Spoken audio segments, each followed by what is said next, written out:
Welcome again to 60s and Restless.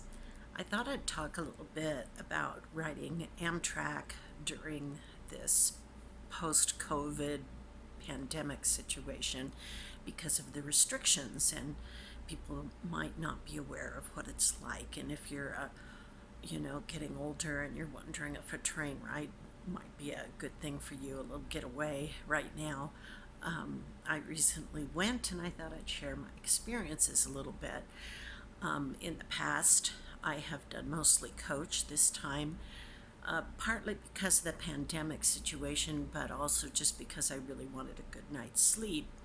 On the way, I decided to do the little roomette, which is, the idea that it's a room is an exaggeration, but it is like a narrow, very narrow twin bed type of thing that when you get there, it's usually set up with seats and a table that's at a bit of a slant that you really couldn't trust to hold something. But when it's set and you recline the seats, it turns into a little bed situation. So I kind of kept mine at a recline on one side and then flat on the other, and it was super comfortable. They have a mattress they put on there. One time that I was on it, it was really chilly, so it was really smart to take a couple extra pairs of socks.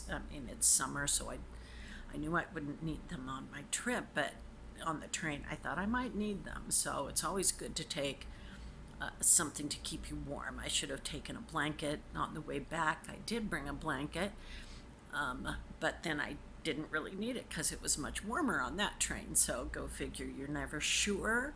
So just kind of be prepared for being chilly, and then you should be good. The dining car used to be open to both coach and the ones in the rooms, but they changed that for now because of the whole coronavirus situation. So coach, if you're in coach, your choices are only from the snack bar that's below the viewing car.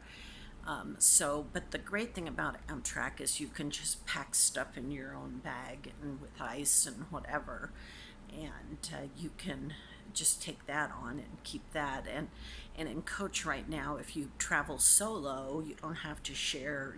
They don't put somebody in the seat next to you, so you can recline both those seats, bring up the footrests on both those seats, and you can kind of curl up and feel pretty good and snooze.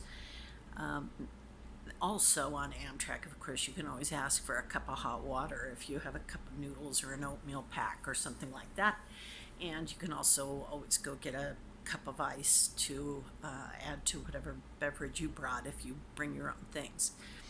But in general, the dining car for the rooms, the food situation has changed dramatically. It used to have a nice, white linen tablecloth on there, or at least white paper, and now it's just wiped down. You've got a little placemat. Uh, your choices are pretty limited. They usually have a vegetarian option, but in my case, it was a super spicy vegetarian option for meals, and I had it once. It was good, but the portions have been small, and the food was okay. But you might want to more so than in the past, where when you went to the dining car, you'd have dessert, you'd have multiple beverages as long as you were in the car, one of the rooms. It was all included, and now your choices are much more limited. So I think it's more important than before to pack your own snacks and whatever you might want, but you can always get plenty of beverages on there. In fact, at one point, I didn't like what they had for breakfast, so I went down to the shop below the viewing car, the little cafe that's basically a counter, and with everything stocked behind it, and said, I'm in a room. Since I'm not having breakfast in the dining car, do I have to pay for the Danish and whatever I was getting there? And they said no. So they are trying to be really accommodating. I had really good car attendants, and the dining room staff was helpful and prompt. So it was overall a really good experience, but it has changed a little bit. Now, as far as, being older and riding the train, you got to use your hands up a lot when you're walking to keep your balance because it jostles around a lot. So, it would be easy to fall. So, if that's a concern for you, it would be important to maybe get the bottom car and make sure that they know you might need assistance, that kind of thing. But it was a good experience. You have to use your, like I said, the back of the seats as you go through coach. You kind of put your hands. The narrow stairways down, really narrow, one person at a time, obviously, down to go to the lower part, which is usually where the bathrooms are.